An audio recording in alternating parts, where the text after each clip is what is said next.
नमस्कार, मेरा नाम मनोज पाल है और खोजी न्यूज़ की खास बातचीत में आज हमारे साथ एक ऐसे शख्स मौजूद हैं जिनका सरल स्वभाव और अपनी मंद मस्त हंसी के कारण वो अक्सर जाने जाते हैं। आज हमारे साथ वर्तमान में भारतीय जनता पार्टी के मुजफ्फरनगर के जिला कार्यकारिणी सदस्य नकुल उपाध्याय हमारे साथ मौजूद हैं। उनसे हम बातचीत करेंगे, तमाम सवाल होंगे हमारे और उनके जीवन के बारे में हम जानेंगे। भारतीय जनता पार्टी के विचार कैसे उनको प्रभावित करते हैं उस बारे में भी हम चर्चा करेंगे। तो सबसे पहले नकुल उपाध्याय जी, खोजी न्यूज़ में आपका स्वागत है। धन्यवाद। मेरा पहला सवाल आपसे रहेगा कि राजनीतिक पार्टी में आने से पहले कुछ लोग सामाजिक जीवन में रहते हैं और सामाजिक जीवन में रहने के साथ साथ वो लोगों की सेवा करते हैं, फिर सोचते हैं कि क्यों ना राजनीतिक पार्टी को ज्वाइन किया जाए, क्यों ना राजनीतिक पार्टी के द्वारा लोगों की सेवा की जाए या राजनीतिक पार्टी के द्वारा अपने आप को राजनीति में ही अग्रसर किया जाए। तो आप सामाजिक जीवन में रहे हैं, सामाजिक जीवन कैसा रहा आपका? बहुत अच्छा रहा। हमारा जो सामाजिक जीवन है, ग्राम प्रधानों के चुनाव होते उसमें बहुत मेहनत करे थे। उसमें सहज मेहनत करके हमें अनुभव हुआ कि हम राजनीति से जुड़ जाएं, जिससे लोगों की समस्याएं को हल कर सकें। बगैर राजनीति के समस्याएं हल नहीं होती। लोग परेशान रहे, उम्मीद लेकर आते हैं लोग, नुको जी हमारा जो काम हो रहा। आज का समय ऐसा है, बगैर राजनीति के कोई भी कार्य नहीं हो सकता। तो भारतीय जनता पार्टी आपने कब ज्वाइन की थी? 1998 में। उस समय क्या भारतीय जनता पार्टी की सरकार थी या आपने क्या समझकर भारतीय जनता पार्टी ज्वाइन की थी? उस समय कल्याण सिंह जी मुख्यमंत्री थे। मैं जब ज्वाइन होते ही मैं ग्राम अध्यक्ष बना अपने गांव का। जो भी लोगों की समस्याएं थी, जो भी कार्य हुए, उस टाइम हमने एक अस्पताल बनवाया। सुशीला अग्रवाल विधायक थी हमारी भारतीय जनता पार्टी की मुजफ्फरनगर से। उस टाइम जो भी कार्य थे पब्लिक के, वे ही हमने सबके कार्य करवाए। आपने भारतीय जनता पार्टी को ही क्यों चुना? अन्य दल भी थे उस समय, समाजवादी पार्टी भी थी, बहुजन समाज पार्टी भी थी, अन्य राजनीतिक दल भी थे, कांग्रेस भी थी, तो आपने भारतीय जनता पार्टी को ही क्यों चुना था?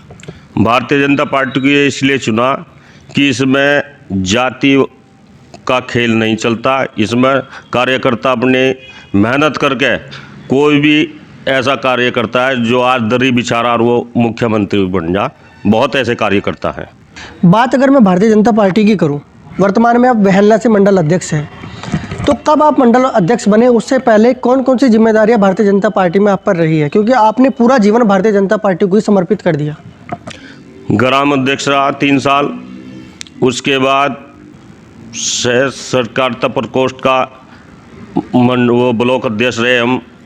उसके बाद मंडल में महामंत्री रहे 2 बार, फिर 2 बार लगातार मंडल अध्यक्ष रहे। अब जिला कार्यकारिणी में है। 9 वार्ड के जिला पंचायत के प्रभारी भी हैं। बात अगर मैं चुनाव की करूं, क्योंकि आप राजनीतिक पार्टियों भारतीय जनता पार्टी को आपने अपना पूरा जीवन समर्पित लगभग कर चुके हैं आप, तो कोई ऐसा समय आया कि भारतीय जनता पार्टी या अन्य किसी राजनीतिक दल के अलावा या फिर आप एक चुनाव आपने लड़ने की कोशिश की हो, कोई चुनाव आप लड़े हो? जिला पंचायत का चुनाव लड़ा जी पिछली बार। मेहनत करी, बहुत अच्छा परिणाम रहा उसका। सर्व समाज का समर्थन मिला। उसमें किसी कारणों से जीत नहीं पाए और फिर उम्मीद करता हूँ पार्टी ने 9 वार्ड के लिए अगर मौका दिया तो फिर चुनाव लड़ूंगा। आपकी पार्टी का भी कहना है कि चुनाव नहीं लड़ा जाएगा, मतलब कुछ कार्यकर्ताओं को जिनके पास जिम्मेदारियां हैं, तो पार्टी मना कर रही है। अगर मौका मिला तो चुनाव लड़ेंगे, किस तरीके से आगे की चुनावी रणनीति रहेगी? चुनाव अगर पार्टी ने मौका दिया तो बिल्कुल लड़ेंगे जी। बात अगर मैं कोरोना संक्रमण काल की करूं, प्रधानमंत्री नरेंद्र मोदी ने पूरे देश को लॉकडाउन कर दिया था। उस समय बहुत सारे लोग गरीब थे, खाने के पैसे नहीं है या घर में राशन ख़त्म हो गया, पैसा ख़त्म हो गया, दवाइयों की ज़रूरत है। और राजनीतिक दलों से जुड़े लोगों को या कार्यकर्ताओं को अक्सर लोग जो है गरीब लोग हैं वो ढूंढने का प्रयास करते हैं, उनके पास पहुंचते हैं एक आशा लेकर कि शायद हमारी समस्या का समाधान वहाँ से हो जाएगा। तो आपने कैसे लोगों की मदद की कोरोना संक्रमण काल में? हमने जो भी हमारे पास आया, गरीब आदमी जिसके पास राशन नहीं था उसे राशन दिया। एक हमारे यहाँ स्वास्थ्य कॉलोनी है, उसमें बिहार के मजदूर रहते हैं, उनके पास राशन ख़त्म हो गया था, उनकी पूरी मदद करी। जितनी भी हमारे से हो सके उन्हें भूखा नहीं छोड़ दिया।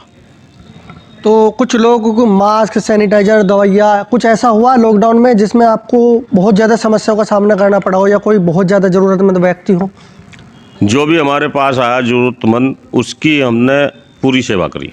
बात अगर मैं आपके सामाजिक जीवन को लेकर करूं, तो कोई एक ऐसा संस्मरण जो आपको बहुत ज़्यादा प्रभावित करता हो, आपने किसी गरीब व्यक्ति की मदद की हो या किसी प्रकार से उसकी सहायता की हो या उसको पैसा दिया हो या अन्य प्रकार के सामान दिया हो?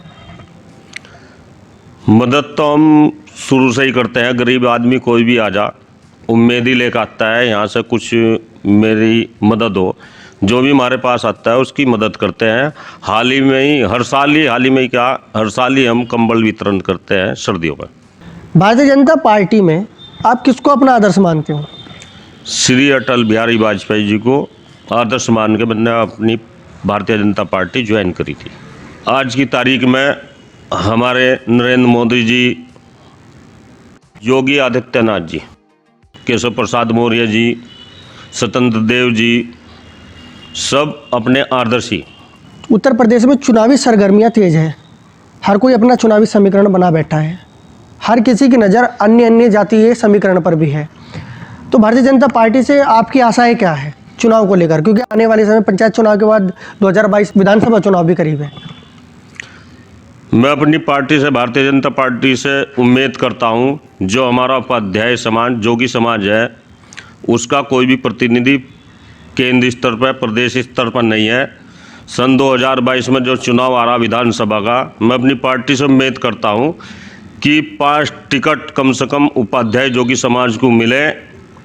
आज तक किसी पार्टी ने इन्हें कोई टिकट नहीं दिया। तो आपका कहना है कि जोगी समाज को, एक उपाध्याय समाज को एक प्रतिनिधि की आवश्यकता है, MP या MLA की? इतने MP MLA उपाध्याय जोगी समाज के नहीं बनने के, इतने अपने समाज का उद्धार नहीं हो सकता। मैं आपको बताना चाहता हूँ, पूरा उपाध्याय समाज भारतीय जनता पार्टी को पहले से ही हमेशा वोटिंग करता है पूरी, लेकिन इसका कोई भी प्रतिनिधि नहीं है। अगर आपको चुनाव लड़ने का मौका मिलता है तो आपकी प्राथमिकता क्या रहेगी? किन चीज़ों को लेकर आप चुनाव लड़ेंगे? वैसे तो हमारी सरकार ने घर घर जाकर गैस सिलेंडर, शौचालय, वृद्धा पेंशन, विधवा पेंशन सभी की करीब आ रही हैं। अगर इन्हें सबको चिन्हित करके कोई अगर रह गया है, उनकी समस्या का समाधान करूँगा। अगर आपको चुनाव लड़ने का मौका मिलता है और आप जीतते हैं तो शिक्षा के क्षेत्र में आप किस प्रकार से कार्य करेंगे? शिक्षा के क्षेत्र में जो अपनी सरकार की उपलब्धियां हैं, उन्हें हर आदमी तक पहुंचाएंगे और शिक्षा के क्षेत्र को आगे लेके जाएंगे। खुशी न्यूज़ की खास बातचीत में आज हमने बातचीत की थी नकुल उपाध्याय से। वर्तमान में भारतीय जनता पार्टी मुजफ्फरनगर से जिला कार्यकारिणी वो सदस्य है, 2 बार उनके पास मंडल की जिम्मेदारियां रही है। उन्होंने बताया कि कैसे वो शिक्षा के क्षेत्र में कार्य करेंगे अगर उनको चुनाव का मौका मिलता है। हालांकि भारतीय जनता पार्टी की तरफ से ये स्पष्ट कर दिया गया है कि जिसके पास कोई पद होगा या भारतीय जनता पार्टी में वो कार्यरत है, वो चुनाव नहीं लड़ सकता। तो नकुल जी, आपका खुशी न्यूज़ से बातचीत करने के लिए बहुत बहुत धन्यवाद। धन्यवाद।